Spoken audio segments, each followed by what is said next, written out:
Hello and welcome to the Maple Grove City Report. I'm Dave Kaiser. Thanks for joining us once again with Heidi Nelson, Maple Grove City Administrator. Welcome once again. Thank you. We're going to talk about the February 4th meeting. In fact, a couple meetings. There was a work session ahead of that, and then a lot going on in the city, as you might figure out here in the winter time. A lot of events going on outside and inside, so we'll tell you about those.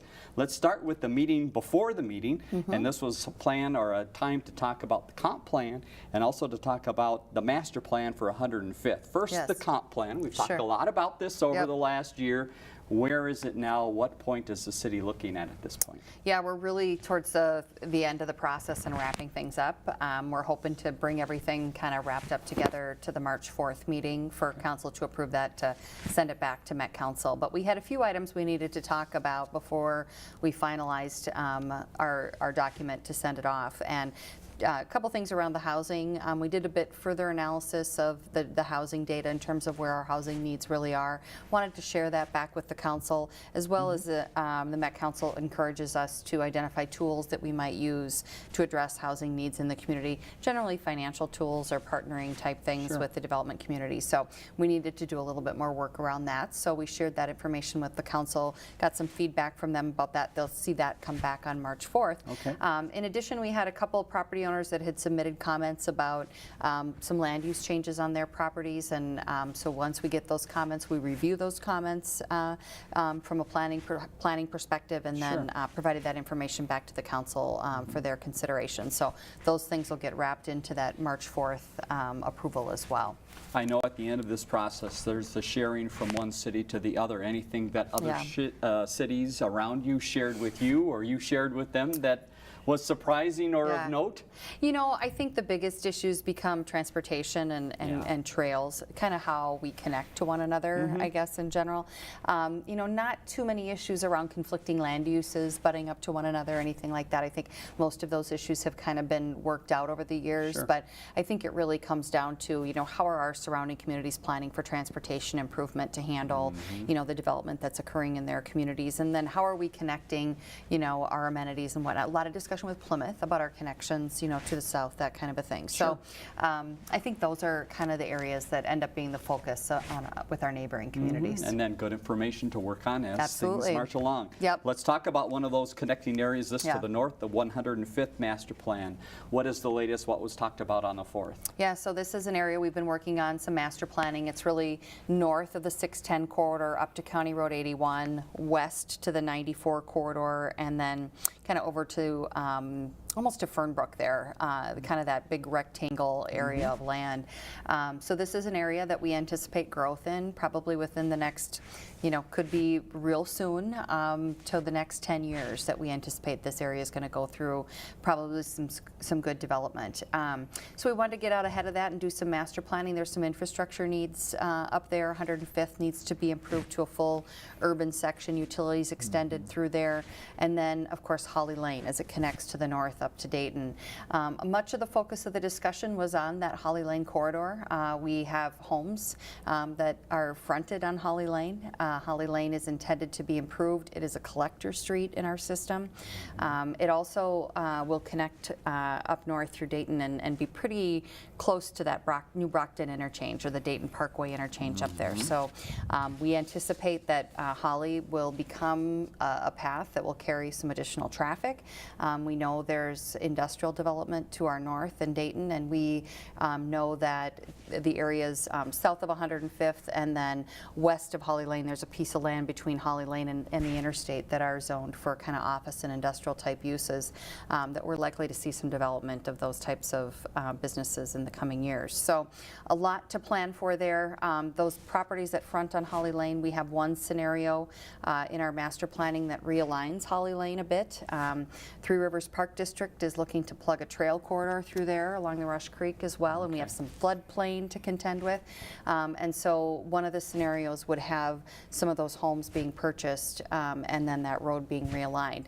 Clearly a tough issue for those neighbors. A lot of them have been in those homes for many years, have invested.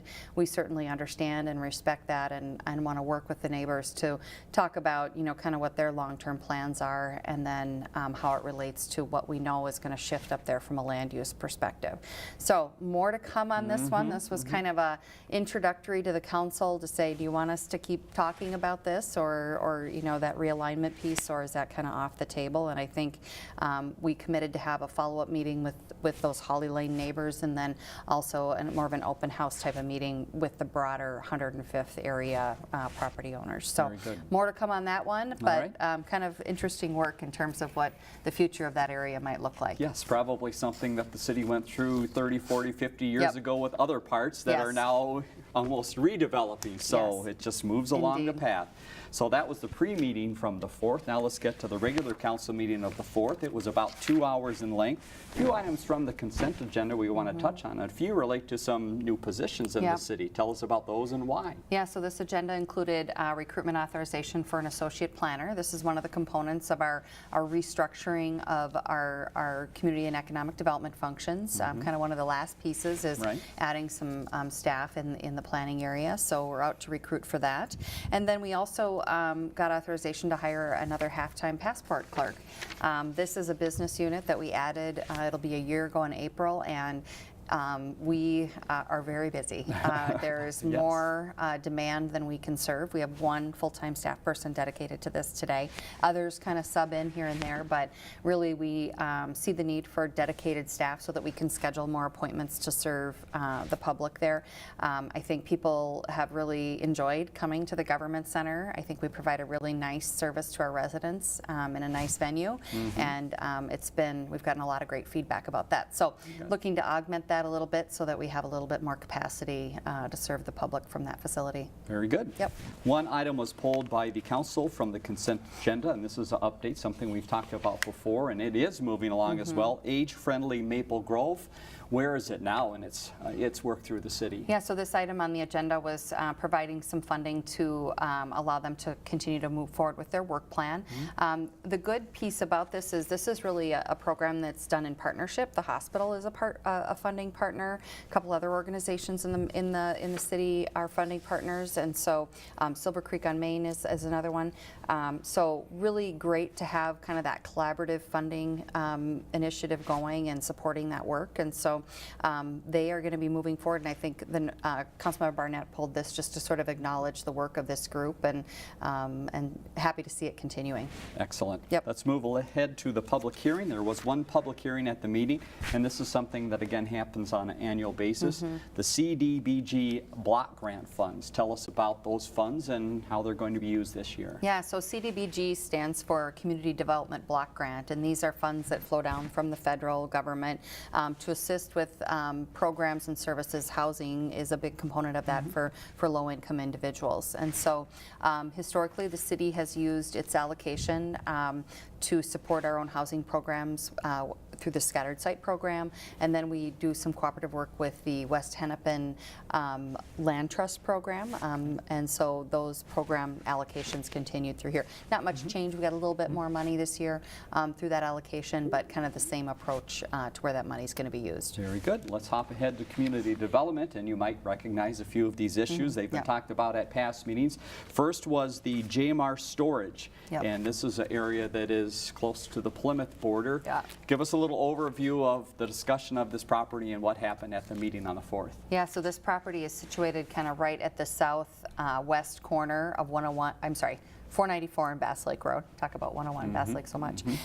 So 494 Bass Lake Road, kind of right down behind the Holiday station there. There's two gas stations, the BP and the Holiday. And this property, it's kind of even hard to see that there's a parcel back there that's privately held and available for development. So a number of different proposals have been made on this parcel over the years. Very difficult access. So it comes, basically through that gas station site there, kind of in the middle of those two properties. To the south, and to the south is Plymouth. There's a townhome development there that, at that time, that townhome development was constructed, if a connecting road had been put through, maybe there could have been some additional housing back there, but because that wasn't done and there's no access through to Plymouth, makes any type of residential use really difficult there because of that access and the traffic there on Bass Lake Road. So this that came forward was a self-storage facility. We've seen a number of these added to the community. From a traffic perspective, this is about as low of an impact as you can find in terms of development. And so they had come forward. This was for concept stage. So this is really just saying, you know, are you okay with this use occurring here? So we don't get into a lot of detail about the engineering or the design. We actually did get a little bit more on the design because there was some neighborhood meetings that took place with the residents to the south. Yeah, so kind of a tough one to kind of get through, and no great solutions there on kind of that access and traffic. So, but I think we worked through it in terms of how that might work, and this one did get concept stage approval, and so you'll see it come back for development stage. Very good. Yep. Next is Park 81. We've talked about this, and it's a property that there have been quite a bit of work done on it to prepare it, and there have been a few changes as far as the layout of the site, and this was one of those changes or updates. Tell us a little bit about what was going on and what the council did. Yeah, so Park 81, this is the former Wells Concrete site up there south of 81. They've completed all the cleanup work on that site, and so it's really kind of ready to go for development. They previously had approval for 3 kind of just short of about 300,000 square foot buildings. Each of the buildings would have been. They came back to us with an amendment to reduce the square footage of one of the buildings, and then increase kind of the park field there. And what this is going to be is a short-term delivery type business that will be occupying that site. So a semi-trailer with larger packages would come onto the site. They would be delivered there, then sort of disassembled and distributed to smaller, almost like cargo vans for distribution and delivery. So nice looking building. I think they have some nice architecture. There will be some kind of canopies out in the parking lot that the delivery vans will park in and then get their packages distributed within that. So this was an amendment to that plan. We worked through some of the traffic and circulation issues on the site, and this one did get approval, so this one will be moving forward. And what is the timing? When do they think this first smaller facility might be open? It sounded like they might be interested in moving things quickly. They are. They'd like to be open before the holidays. Okay. So here we are in February. Yes, so already thinking about Christmas. Wait a minute. Right. So that's a pretty quick turn, but these buildings tend to be pretty quick construction. Sure. And so it's plausible they could get there. I know they've already met with the building department a few times. All right. They're Very good. They're ahead of the game. All right, we'll keep you up to date on that. A few other items from community development. We've got a planning commission meeting on the 11th. What are a couple of the items that might be coming up there? Yeah, so we've been working with the Hindu temple on some installing some solar arrays up there on their campus to support their operations. That'll be coming forward likely. The Rush Creek Apartments out at 101 Bass Lake Road, that's something that's continuing to move through the process. We have a setback variance for a backyard pool in a neighborhood, 6400 Glacier. And then Christian Brothers Auto is a proposal up off of Zachary and 610, just kind of next to the Dunkin' Donuts there. There's another commercial parcel. This is out in front of Parnassus. That one will be coming through the process here in the coming weeks as well. All right, we'll keep you up to date as those move ahead. Normally, the big items are done at this point of the meeting, but then you get to engineering, and there's one we've been talking about and came to kind of its final stage, it sounds like, from the council end, and this is the I-94 noise walls. Yes. So Ken Ashfield had quite a bit to say and some great maps. Give us a quick overview of the discussion at the meeting. Yeah, so this is part of that I-94 unbonded overlay project that MnDOT's going to be doing from Maple Grove. It really extends from Maple Grove all the way to Rogers. Part of that process was to determine whether the noise walls were warranted through the corridor, sort of similar to the work that they did on 494 as they redid that section of the corridor. So there's been a number of community meetings, a lot of input from the community. We had a couple petitions and surveys sent around, and a lot of emails sent to the council, either in support or against the walls. And so a lot of input on this one. And it's kind of an interest, it's a very technical process, and so the voting process is very technical in terms of there's only certain properties that are within the footprint that are impacted by the noise wall that have voting rights.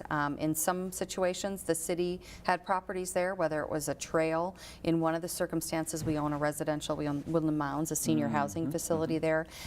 So we had a little bit more voting rights there, and in some cases we had very little voting rights because our trail corridor, or whatever the city property was much less than what the residents or the business community was. Sure. So the voting kind of worked out that the noise wall on the south end of Rice Lake, that was approved on a 4-1 vote. So that one will go in, basically pick up at Weaver on that exit ramp there and kind of go to that first pedestrian bridge. The noise wall on the north end of Rice Lake, these are both on the east side of 94. Right. So on the north end of Rice Lake, sort of picking up from County Road 30 and coming south to that first pedestrian bridge, that one will go in. So the city, that was a unanimous vote on that one for yes.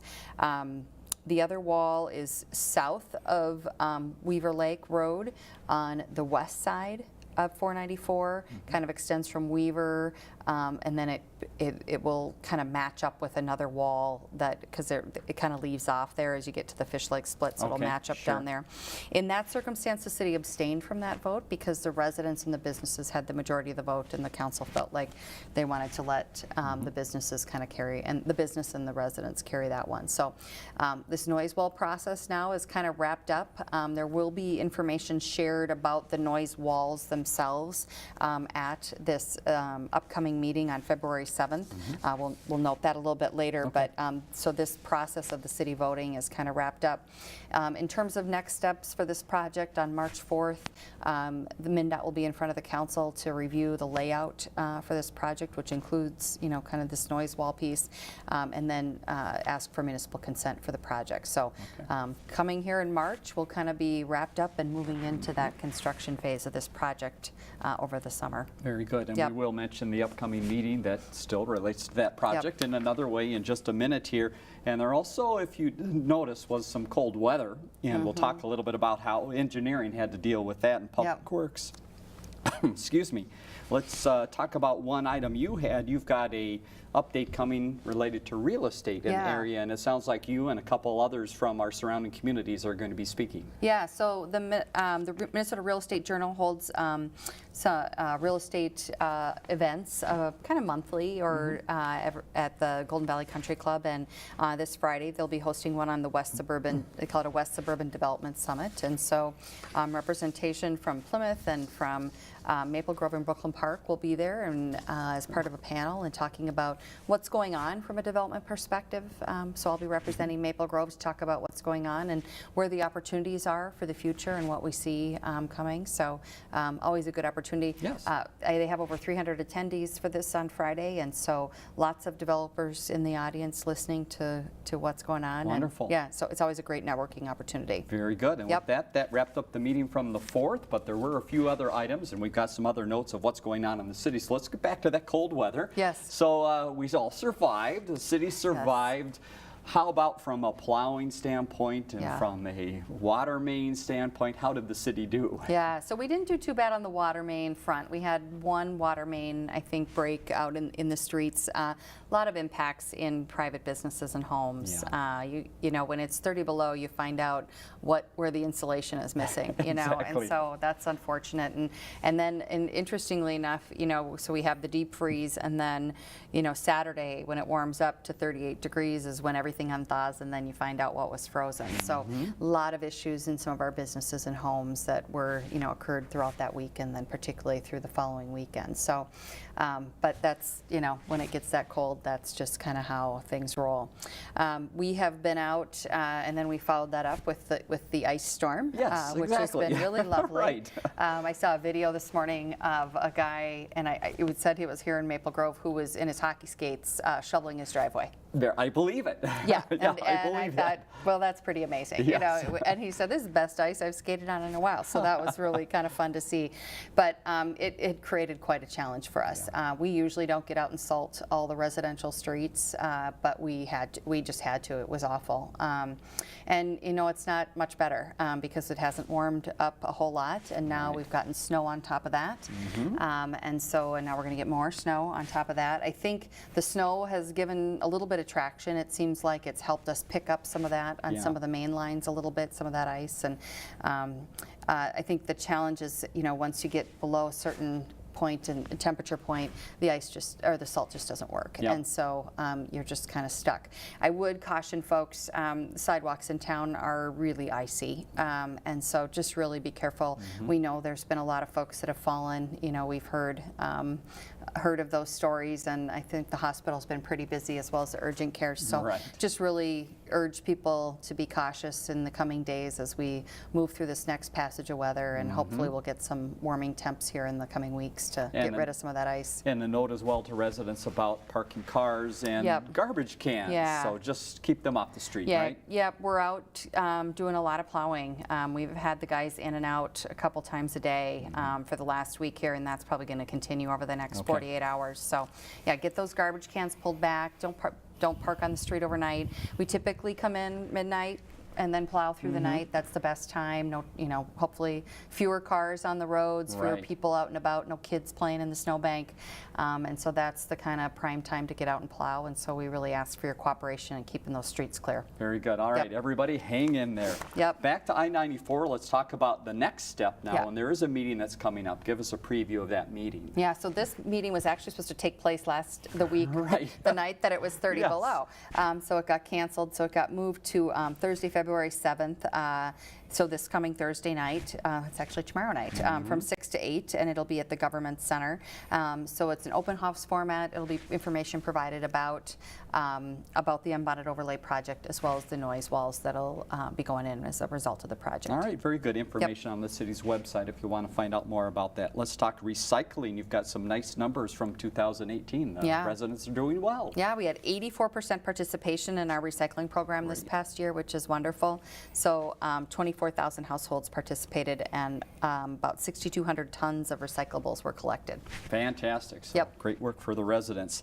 Talk about people enjoying this cold weather. Yeah. There were some council members that said, it's not cold, let's go jump in a lake. Yeah. Tell us about the polar plunge and who jumped in. Yeah, so Councilmember Hanson joined our police department to jump in the lake. She's done that for the last few years to raise money for Special Olympics. Councilmember Barnett attended the event. Okay. She didn't jump in the lake. Well, that counts. Yeah, she was there to be a good cheerleader for the event. But 593 plungers, almost 100 more than last year. And then for total for this event, about $100,000 was raised for Special Olympics. So this is a great event. And again, a nice shout out to the Lookout. They do a lot of support for this event, hosting the registration and doing a lot in support of it. So thank you to them. Yeah, Yep. great event. A couple updates to keep you aware of here, and one is about Hennepin County Court. And again, just some things have changed, which is making an impact up in our area. Give us a quick overview of that. Yeah, so this is resulting from the permanent closure of the Southdale Courthouse. This took effect February 4th. All Maple Grove cases will be moved from the Ridgedale Court to the Brookdale Court. So basically, they kind of had to shuffle things around. So if you have to show up in court, you're going to Brookdale for right. Maple Grove. Very good. Couple fire notes in the city, and one is the safety classes coming up. We've mentioned this a few times, but there's still a chance to get involved. Tell us about that class. Yeah, and this cold weather really brings these issues to light too. So carbon monoxide detectors, fire alarms, those kinds of things. We really encourage people to make sure they're paying attention to those things in their homes. We have a couple classes coming up February 20th, March 12th, and March 28th. They're held from 6 to 7 p.m. at Maple Grove Fire Station 4. We do ask that you sign up in advance. Shannon Burton and our fire department can help you with that. So if you want to give a call up to City Hall, information also available on our website. All right, and then a nice note here, there's some new people ready to help in the fire department. Tell us Yes. about the new recruits. So we have 13 new apprentice firefighters that began their service with the fire department recently. And so now they go through a very long training process to kind of get up to speed with us. And so, but two of them already came, trained already. One was from Minneapolis and one was from Osseo. So sometimes we do get folks that are coming to us from other departments, makes that training process a little bit shorter. Very good. Yep. Welcome to them. If you are interested in getting out and enjoying winter yourself, here's a way to do it a Yep. great way in the city of Maple Grove. Tell us about Wonders of Winter. When, where, what should we do? Yeah, so this Saturday, February 9th from 11 to 3 at Central Park. Outdoor event, but there's also indoor things happening in the chalet building there. So ice skating, ice sculpture, the skating school will be there with skating performances. We have the Fat Tire bike demo, kick sledding, snowshoeing, Nordic walking. Three Rivers Park District comes and does some of those events. Great. Wagon rides sponsored by the Maple Grove Lions Club, and then there will be bonfires and s'mores and drinks and food trucks and all kinds of fun things. So free event except for food and beverage. So encourage people to come on out. I know it's going to be a little chilly on Saturday, but Yes. dress warm and Yep. come on out, and there's always a place to warm up. Yes, you by can the sneak fire as well. inside quickly and Yep. get warm. Grand opening in the city. Tell us about Bank of America. This was long awaited right there on Main Street. Yep. Yep, right next to the new Crave there, kind of out in front of Lunds and Byerly's. They celebrated their grand opening just a few weeks back, and so it's a full service retail banking storefront Mondays through Saturdays, and so we're really just welcoming them to town. Excited to have them here. Very good. Yep. Couple opportunities for residents to get involved in a couple different ways coming up end of February and into March. First in February, food packing event, and the city is a big sponsor and a promoter of this as well. Tell us about that. Yeah, so Maple Grove is joining other communities in support of the Northwest Metro Pack. It's upcoming on February 20th to the 24th, so a couple weeks out here. It'll be held at Egan Companies there in Champlin. I think it's off 116th and 169. They open up their space to host this. You can sign up at the Feed My Starving Children website, so if you go there and just search for the Northwest Food Pack, you'll find that registration information there. Great. Yep. Finally, one annual event that is coming back again in March. It is exactly on the 9th of March. That's a Saturday. Tell us about this event and why it's important for the community and other communities to be involved. Yeah, so this is the 6th annual Community Forum on Race, and Maple Grove is a partner in this annual event. This year it's going to be held at the Brooklyn Park Community Activity Center. Admission is free, and they do provide a light breakfast that morning. It is from 9 to noon. Keynote speaker is Minnesota Supreme Court Justice Ann McKee, and will be a really engaging speaker, and then that's followed by some small group discussion. So we really encourage people to come out. There is a registration on eventbrite.com. Information's available on our website about that. We do want to kind of get a tally so we kind of know who to, how many people to plan for, but we just encourage people to come out. This is an important topic for our community to kind of maybe gain some skills in how we talk about these issues and how we relate to folks in the community. And so this is a great cooperative event. Brooklyn Park, Maple Grove School District, and a couple other organizations that put this on. Heidi mentioned that's on the website, and let's get to that now to show you the website information as we wrap the program up. And also that council meeting date, it is on Tuesday, February 19th, correct? That's correct. So on a Tuesday, so make sure you mark that on your calendar. There you see the website in the middle of the screen, maplegrovemn.gov, so information about that community forum on race and other events that are happening in the community. You can find them out there. Get out there and enjoy the wonders of winter coming up this weekend. You can see what you might need to bring or be prepared for. 494-6000, the number to the Government Center, and 763-533-1710, via response line with questions or comments about the program. For Heidi Nelson, I'm Dave Kaiser. Thanks again for joining us.